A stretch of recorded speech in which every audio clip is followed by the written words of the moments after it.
Hi, this is Dan Albaum. Thanks for coming to check out Market Impact Insights. I have something really exciting to share, and that's the release of my new book, The Giving Edge: Why Putting Others First Creates Your Greatest Advantage. Through the real-life stories of 37 remarkable leaders, you'll see how their choice to bring a giving mindset every day has been the key for them to create maximum positive impact. You see, when we invest in lifting others, we see exponential returns in terms of influence, in terms of our leadership legacy, in making your organization and the world in which you live in a better place. You'll be able to find A Giving Edge wherever you find books. Beginning on June 9th, it's available right now as an ebook for pre-order on Amazon. I can't wait for you to experience The Giving Edge and look forward to your feedback. Now on to this week's podcast. Welcome to another edition of Market Impact Insights, your podcast source for business leadership perspectives to help your business grow. Hear from experts in marketing, sales, business strategy, and more, with practical advice for business success. Make sure you won't miss the latest episodes by visiting marketimpactnow.com. Now, here's your host, Dan Albaum.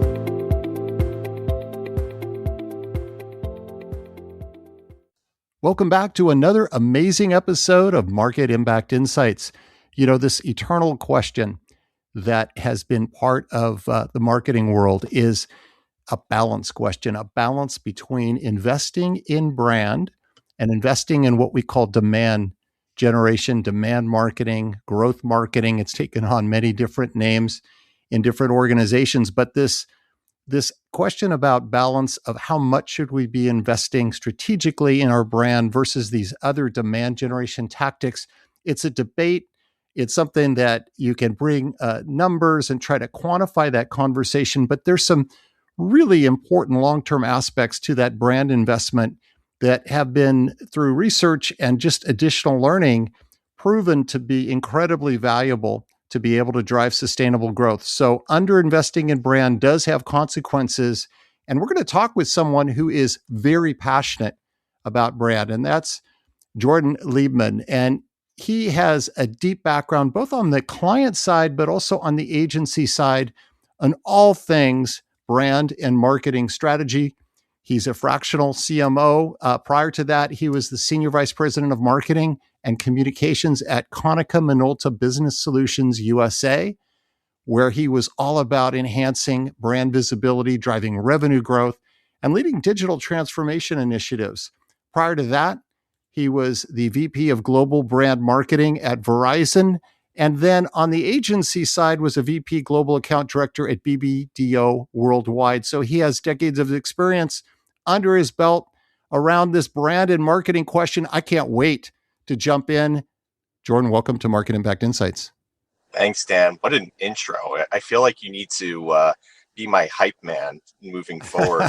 Wherever, well, your track record is your hype. In front of my house. Yeah, you're bringing it today for sure. Thank you. I want to go back because you've had this very interesting journey. But what originally sparked your passion to pursue a path in and around marketing?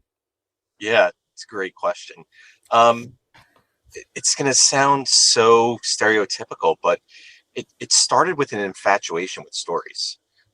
I was obsessed with the narratives that move people from a young age. Believe it or not, I was that kid at the family get-togethers that wanted to sit at the grown-ups table so that I can hear the stories that they told each other about their lives. And I was really fortunate because I had an aunt who worked in advertising, and she was the high watermark for passion when it came to her work in creativity and in marketing. And I just became completely infatuated with what she did because of the way that she spoke about it.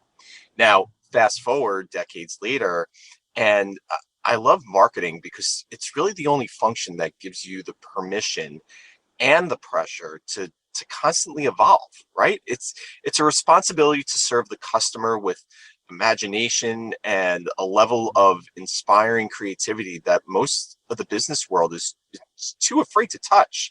So for me, it's about creating as many connections as you do revenue, and I really love the mess of it, right? The brilliant minds, the teamwork, the lightning in a bottle ideas that create these unequivocal moments. And it's also, without question, the most challenging function in business because you have to wear every hat, right? You're a psychologist in the morning, a data scientist at lunch, and by the time 5 p.m. rolls around, you're having to be a creative director.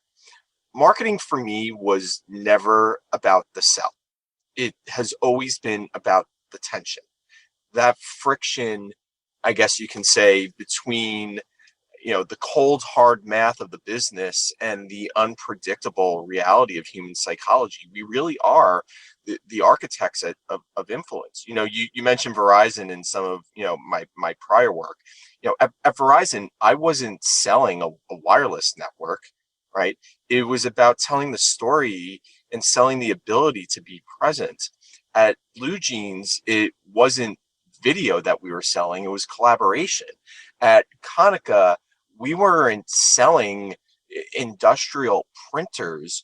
We were selling, creative innovation and capability. What we as marketers do is we create meaning, right? And when we get it right, we don't just win a customer, you change culture. And that's what's kept me in this game for so long, is going beyond the individual and helping to shape something that is so much bigger, I guess you can say, than the sum of all its parts. Yeah, I love where you started with the family story, right? So Hmm. much of who we Hmm. are now and making an impact, it goes back to our family experiences. And Hmm. I knew that I finally arrived in terms of our extended family gatherings when I could move beyond that folding card table. That was such a big Yeah. moment, when Yeah. we could Oh, get to the main absolutely. table. And it's kind of been that way for marketing right now with the benefit of just in a highly competitive markets and the war, if you will, for the consumer. And I think it's proven out that companies that truly support and invest in marketing, it's going to pay off. And so that folding card table, we've moved that away, and marketing is at that main table. Oh, definitely. Definitely. Yeah. Now, and when you reflect back on your path, what's been some of your biggest personal learning, and have there been surprises for you along the way? Yeah, I would say the biggest learning, hands down, people are the only ROI that actually lasts. I think that we get so caught up in the what of our work, right? The campaigns, the technology, the logos, that we really forget about the who. And my career journey has taught me that your legacy isn't the market share that you grabbed. It's the lineage of leaders that you've helped build.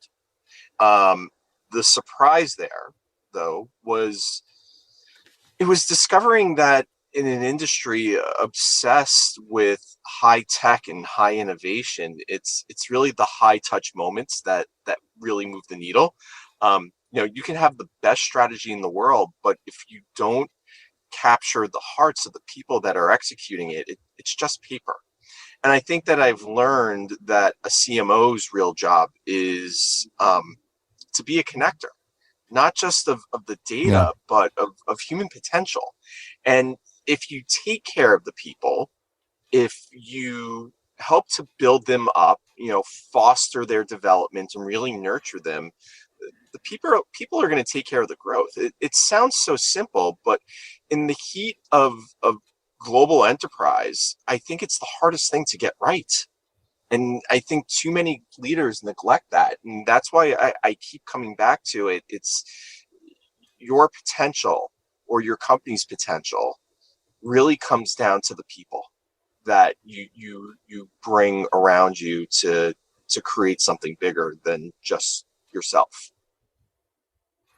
Yeah, there's some big truth there because if you think about, any business, I've always viewed it as three dimensions: Hmm. process, technology, but then there's a people. And I always felt like that second P, the people, is the one that sometimes can get overlooked, or maybe we're we're just too assumptive that, of course, we've got great people that we've hired. But Mhm. as we know, right, without that focused, intentional engagement, then how do you retain that top talent? And without the people, the process and the technology just aren't going to totally get your objectives accomplished. Yeah, definitely.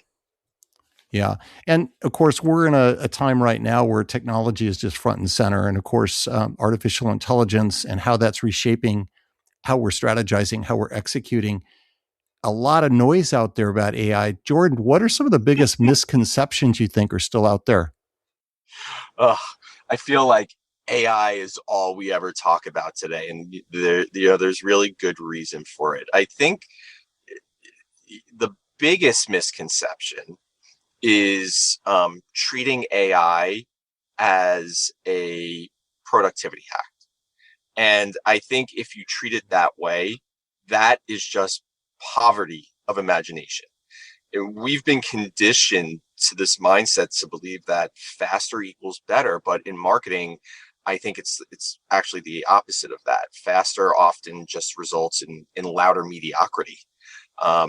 We've been litigating the wrong point for the past couple of years that we've missed the actual relationship. When we pit efficiency against creativity, we're just creating a turf war that shouldn't exist.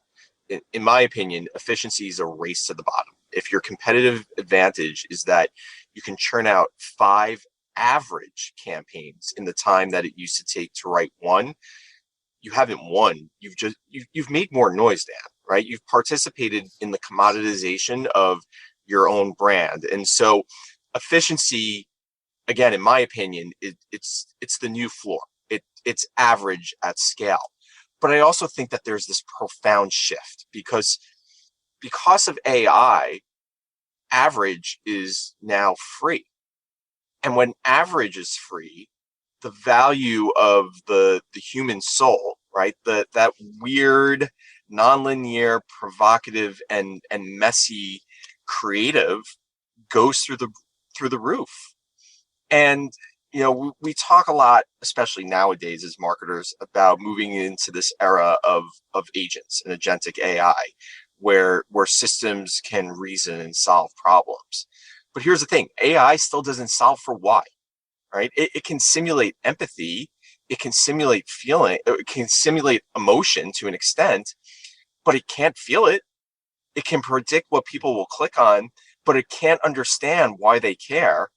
Efficiency is about doing things right, but creativity is about doing the right things. So, yeah, go ahead and use AI to save time. I don't think we should be using it for that. I think we should be using it to reclaim the craft. And I think we finally have the chance to stop being plumbers of the data pipes and start being architects of the narrative again. And if you aren't using the time AI saves you to think deeper, provoke harder, build more human connection, I just think you're a faster version of an obsolete model, right? The machine is the engine, but the human is the one with the soul and the heart. And you should never, ever mistake the engine for the destination, so to speak. Yeah, and it feels like right now for CMOs, if you have that title, if you're in that seat, man, that seat has never been warmer and hot. I mean, sometimes it's sizzling hot, Oh, smoking yeah. Oh, yeah. sometimes. Yeah. In terms of the pressure, I mean, just real pressure for, what have you done for me lately? Mhm. Short-term results. It's just relentless. And given that, and given the fact that we've got all this expectation around AI, what it is, what it's not going to do, how do you see some of those big pressures affecting the CMO role moving forward? Yeah. Look, CMOs are under tremendous fire today to drive even more growth than we did before. But as we should be, that's our job as marketers. It's to drive growth. Full stop. End of story. There's no debate around it. But the pressure today is unique because we're the only ones that are expected to see around the corner while simultaneously delivering results on the current quarter.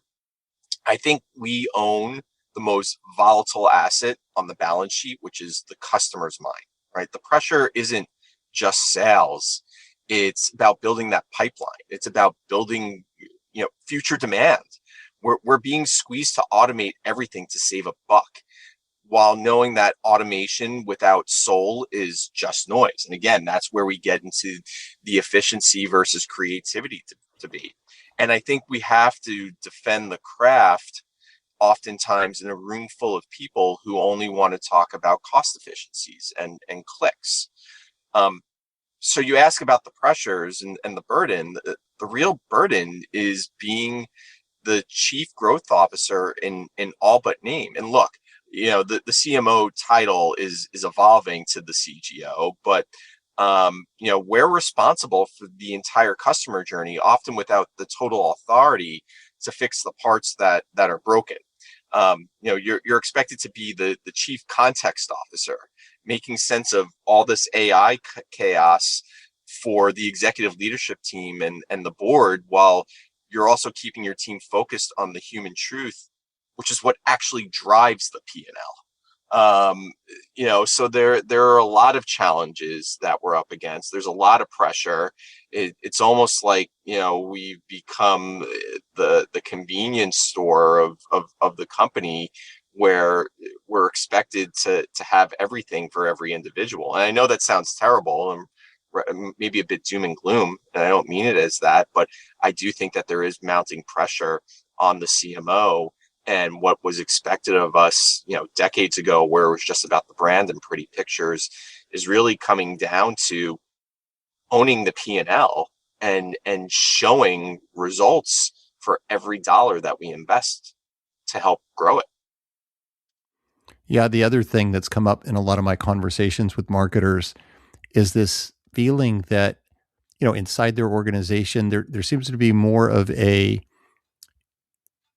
expectation or entitlement of other functions to openly comment, critique, and challenge and question marketing, maybe more so than coming at it as a marketer, going to engineering or going to finance, right?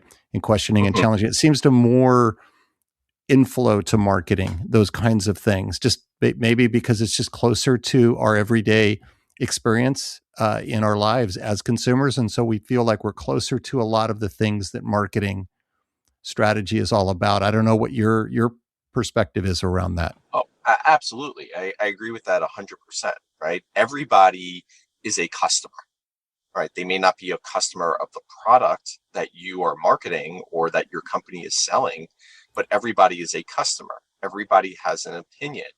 Everybody wants to, play the role of creative at some point in their lives. And oftentimes that's, hey, I've been the customer, so I know what this is like, and I have an opinion about the messaging and the work. And our jobs as marketers are much more complex than the simplicity that many often feel. But look, here's the thing. That's where a great CMO is able to, take those opinions from their peers across the C-suite or across the different functions of the organization, and are able to boil that down into an insight that is actually not just actionable for their team, but is going to be something successful. It may not be, this is where the placement of the logo should be, or this is what the copy should say, but the opinions of our peers certainly do matter. It's just a matter of how we break that down into something that is actionable for our team and has a successful result for the business. Yeah, it's just a dynamic that I think, just having the right attitude and confidence to not be defensive and to say and to embrace that there's interest. It's good to have interest Yeah. in what you're doing, right? In some ways, crickets and silence would be worse, because Oh, then maybe absolutely. there's irrelevance, right? As opposed to Absolutely. engagement. Yeah, Yeah. Look, for sure. here's the thing, and I'll get off my soapbox right after this, but every single employee of your company, whether you are a solopreneur or you are the leader of some of the largest global companies on the Fortune 100 list. Every single employee is an extension of your brand. And when a customer interacts with that employee, they are having a brand experience. That employee is out there and also not literally, but in a figurative way, collecting data on the marketplace. So I think it is important to take into account what it is that they're saying so that we can learn more about our customers. We can learn more about the market and who we are as a brand so that we can continue to put the best experience out there and drive repeat purchase, create this long-term relationship between our business and our customers, where it's so easy for everyone involved. So, where does brand fit into all this? And so, back to that original question, the balance question of brand versus demand tactics, based on Yeah. your experience and where you see success happen, how should we approach that and be thinking about it?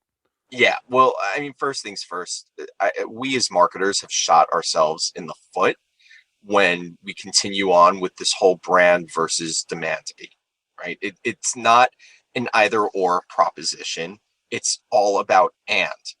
Brand without performance, Dan, is just art. And performance without brand is just noise. And the whole brand versus performance debate is as old and as tired as, the whole East Coast versus West Coast rap Yeah. beef, Yeah. right?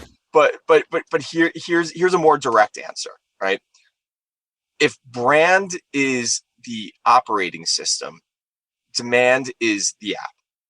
So if your operating system is buggy, it's weak, it's non-existent, your app, the demand tactics are just going to run slowly and cost you a fortune to maintain. Brand investment is what lowers customer acquisition costs over time. Brand is your insurance policy against a bad quarter. Brand is your pricing power when your competition slashes prices, right? It's what creates the permission layer that Mm-hmm. makes a customer choose you before they even see your advertising. So the balance, it's really not a 50-50 split. To me, it's a sequence. You invest in brand to create future demand, right? That's the people who may not be ready to buy today, but they will be tomorrow. And you use demand tactics to harvest the now. And if you only harvest, you're going to go hungry next season. So it's really important that you sow and reap, continuously. I think to balance it practically, you have to measure brand not by awareness, but like I said before, by its pricing power and its ability to make your demand tactics, say, 20% more effective. If your brand isn't making your sales easier, it's not a brand. It's just a logo. And we need both in order to drive that long-term growth. And I want to circle back to something you talked about earlier on, which for any CMO is going to make a huge difference in the success of their organization. And that's the culture that Mm-hmm. they're really nurturing, cultivating. What do you think are the keys to building and maintaining a really healthy culture? Yeah, it's a good question. Um, for me, I think culture is the emotional residue of your leadership. It's not what's written in the employee handbook. It's what happens when things go wrong and whether or not you're in the room to fix it. Whether I was leading teams at Verizon, at Konica Minolta, at Blue Jeans, when I was agency side, I found that a healthy culture, it really requires two things: radical honesty and psychological safety. People need to know that they can be wrong in the pursuit of being right. And I think in our industry, there's a lot of playing it safe because people are just afraid of the metrics. They're afraid of the outcomes. But you can't be creative if you're afraid. So I think a healthy culture is one where curiosity is rewarded more than compliance. And you have to build a connector culture. And what I mean by that is one where people aren't working in silos, but are united by a shared narrative and outcome, right? As I'm not even saying this as a CMO, but as a leader, you don't manage people, you manage the environment so that people can lead themselves. And if you can do that, that is what leads to that healthy culture.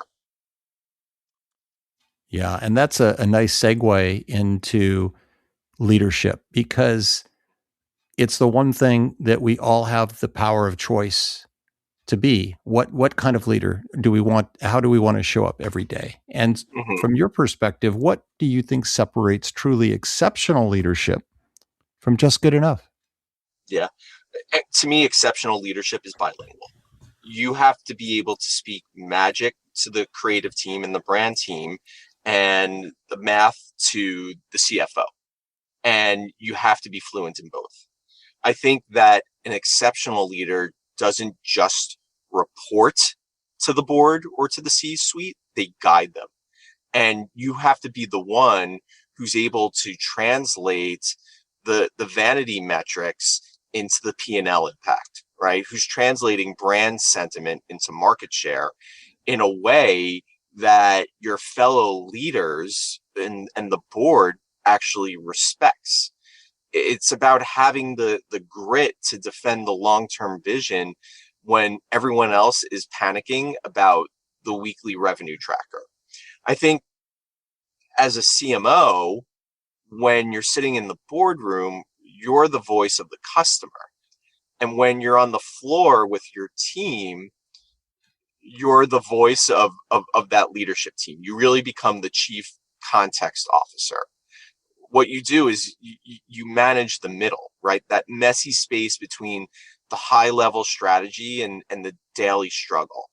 I think that good enough leaders just clear the path, but Mhm. exceptional leaders make the team want to see what's at the end of it. They build a culture of accountability where excellence isn't an act, but it's a habit. So you aren't just a manager, you're the architect of the environment where greatness becomes inevitable. You truly do become the great enabler, so to speak. And that evolution from being a reporter to being more of a guide that you were talking about, for you personally, was that something that you grew into? Was that influenced by observing through some really good mentorship or just the continuous learning of as you went and did it and got feedback and just, hey, I'm going to be better and better at properly engaging right when it's up at the board level? How did that work for you to make that switch? I think the only way I can answer that is with one word, which is yes. But that's because it's been a combination of all those, right? I was very lucky that from an early age, I was able to find mentors and leaders that I can align myself with and learn from. And the flip side of it is that there were also those leaders who weren't very good at their jobs, but I was able to learn from them in terms of what not to do and really create my own style in the process. There's been a lot of coaching that I've taken along the way, a lot of feedback, and just making efforts in my personal life to just do everything I can to improve my emotional intelligence and my sense of self-awareness and know when I need to shut up and listen versus when I need to speak up and guide. And I don't think there's any set time frame on that for really wildly successful people. That happens in a couple of years. For others, it takes decades. But what's most important is that you never stop learning and developing that Yeah. style. The leader that I am today, even as I sit in a fractional role, is going to be very different from the leader that I am a year from now, say, when I'm the CMO for another big company versus the leader that I was 15 years ago when I first led a team, right? Or even longer than that. Let's say, 20 some odd years ago when I led a team for the first time. It's a constant process where you're improving. There are days that suck and you look at yourself and you're like, wow, I should have done better as a leader. I should have done better as a partner, as a colleague. Um, but it's all about the process and learning and listening at every single opportunity put in front of you. To me, that's what it comes down to. So you've had all of this constructive feedback. When you think about everything that you've taken in, what's the best piece of business advice you've ever received? The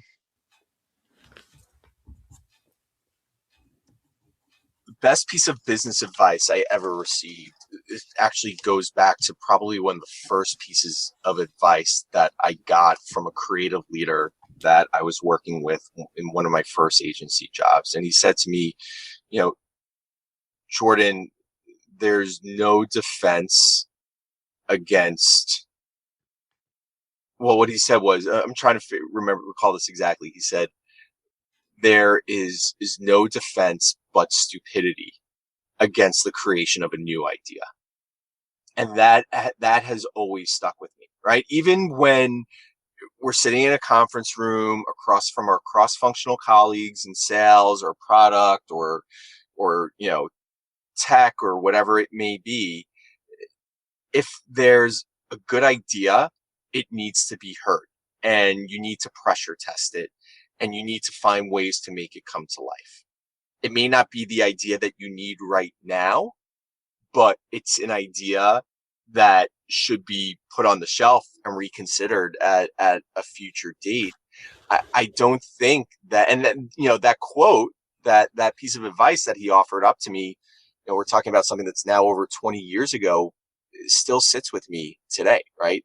It really takes nothing to create a new idea. Well, not that it takes nothing, but stupidity is the only roadblock to a great idea. And you just got to be smart about it. Yeah, I mean, don't stifle that creativity, that creative flow, right? And I've always thought that, you can do that verbally. There's a lot of the ways you try to shut that down, but also be aware of the nonverbal cues, because that can happen if you're like in an in-person session, and like body posture, right? Or Oh, tone and absolutely. things like that. It can also send this message of, hey, you're stifling versus lifting and empowering. Absolutely. Absolutely. 1,000%. So when you think about the future, what makes you optimistic? Oh, what makes me optimistic about the future? That's a good question. I am going to say the technology. The technology has made us more efficient, which is what it was designed to do. But in the process, it has forced us to get back to creating that connection, that human connection, that emotion. I think that for the past couple of years, we have been on autopilot because of the technology. The technology is a tool, is there to enhance us. It is not a replacement.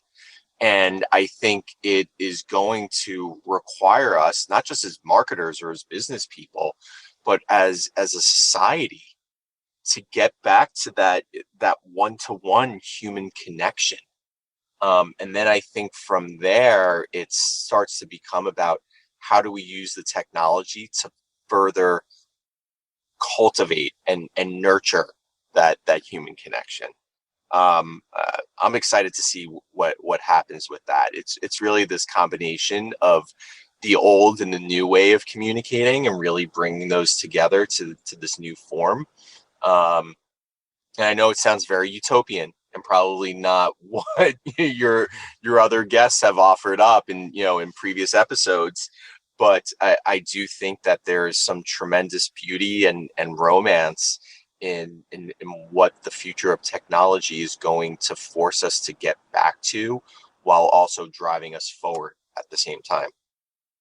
Yeah, it's an encouraging picture, even in the midst of so many unknowns and a lot of we get fed a lot of what might be considered bad news. But the reality is that there's so much around human potential that we start seeing reinforced every day, even in the midst of it, all the bad stuff. So, Absolutely. as we wrap up the conversation, Jordan, do you have any other final advice for leaders that are looking to create a more positive impact in this AI world and in their organizations and elevate the performance of their teams?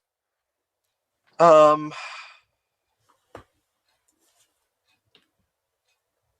I think that, when we think about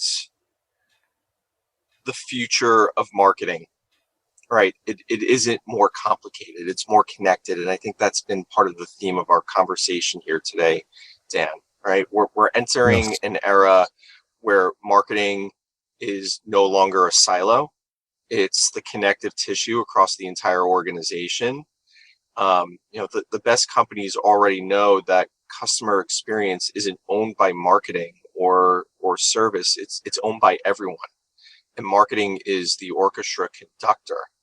And I think that we as leaders really need to take that position, right? That we don't necessarily own the experience or the storytelling. We own the orchestration of all of it. And the brands that are going to be most successful are the ones that put the power of that storytelling in the hands of their customers, in the hands of their employees, and to an extent the marketplace. Despite all this automation, like we were saying before, marketing is becoming more human, not less. AI can handle the mechanics, but creativity, empathy, and meaning, that's all us.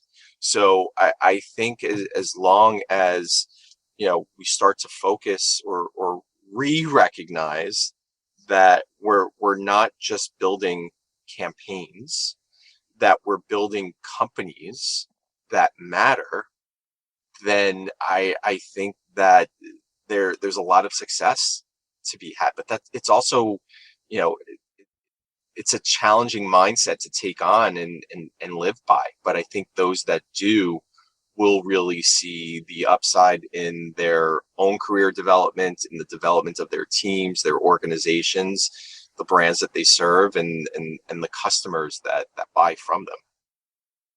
Yeah, I love where you went with that because I think marketing is this cohesive agent in an organization, has that ability to be that way, right? Yeah. And kind of bringing and unifying and rallying and driving engagement inside of an organization. And that is a legacy to really be proud of. Well, Jordan, thanks again for coming and sharing your journey and your perspective on brand versus demand. And I like it's not or, it's an Yeah. and the complementary aspect of that.